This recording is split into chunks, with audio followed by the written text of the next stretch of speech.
ঘুম হবে। আমি কখনো গ্রসারি স্টোরে ঘুমাইনি তাই।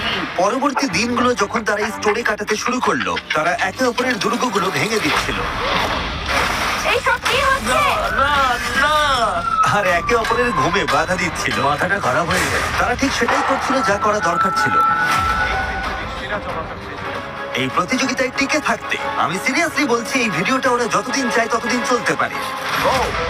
গত রাতে ফোর্ট ফ্রিজি অনেক উন্নত হয়ে গেছে। ফোর্ট ফ্রিজি, ফ্রিজি বলস ফর লাইফ। ওরা কি সত্যি তোমাদের সব মিটের দখল নিতে দেবে? আমার মনে হয় না ওদের আর কোনো উপায় আছে। ওরা যদি বিনিময় কিছু দিতে চায় তবে আমরা রাজি আছি। আর শুধু ফোর্ট ফ্রিজি বড় হচ্ছিল না, যখন তারা স্টোরের পেছনে মিট জোনের কাছে ক্যাম্প করেছিল, তখন অন্য একটা দল তাদের ঘাঁটির জন্য বেশ মজার একটা জায়গা খুঁজে পেল। যখন তারা ম্যানেজারের ফাঁকা অফিসটা খুঁজে পেল, ওটার চেহারাই বদলে দিল তারা। আমরা নিজেদের এই ঘরে বন্দি করে নিচ্ছি। আমাদের কাছে গোটা রেফ্রিজারেটর সেটআপটা আছে, তার সাথে একটা আস্ত শপিং ট্রলিও। ম্যানেজারের অফিসের ঠিক পাশেই ছিল বাবা আর ছেলের একটা ছোট্ট দল। তুমি কি যেতে